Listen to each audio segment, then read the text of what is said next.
Hi, welcome to a short discussion on spine diffusion imaging focusing on the benefits of Resolve. My name is Larry Tannenbaum. I'm the Director of MRI and CT at Mount Sinai Medical Center.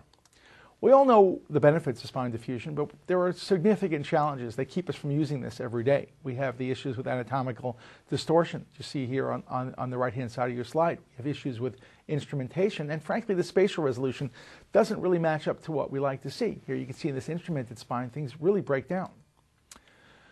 Resolve is a high-quality, high-resolution diffusion technique, even diffusion tensor technique. It has that unique readout segmented multi-shot EPI, which gives us shorter TEs and much better image quality.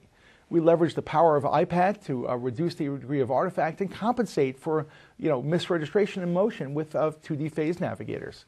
You can see the kind of quality we can get with routine day-to-day work, which really does rival routine acquisitions. We can go from where we were here with older techniques to where we are now with these new high-resolution techniques. This unique readout segmentation allows us to get really robust artifact-free images. As you can see here, B0 on the right and B400 on the left.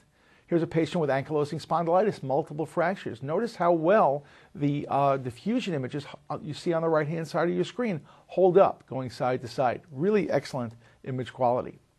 Now, these techniques, this multi-shot readout, allows us to get less distortion at a given B-value, but you also have the ability to simply calculate a higher B-value, getting less T2 contribution and higher diffusion weighting. In a case like this, you can see that it really does improve our conspicuity.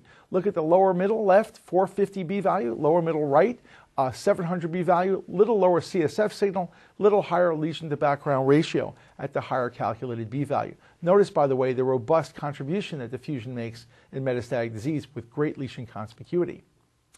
The images are so good that we can start to rely on them in the axial plane, and this can be very, very powerful for conspicuity. Here you see a patient with a C2 lesion with epidural tumor, just beautifully delineated on the Resolve images.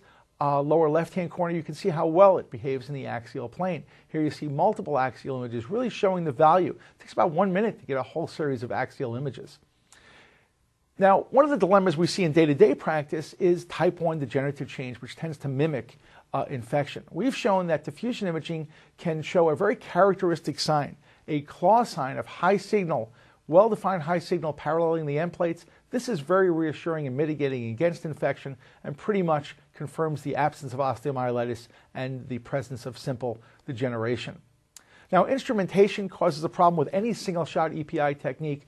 This segmented readout allows us to maintain our image quality even adjacent to that anterior cervical decompression and fusion.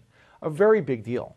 And another area we struggle with artifact at the skull base, we can use these techniques to get high-resolution images at the skull base with much better quality than we'd get with routine EPI techniques.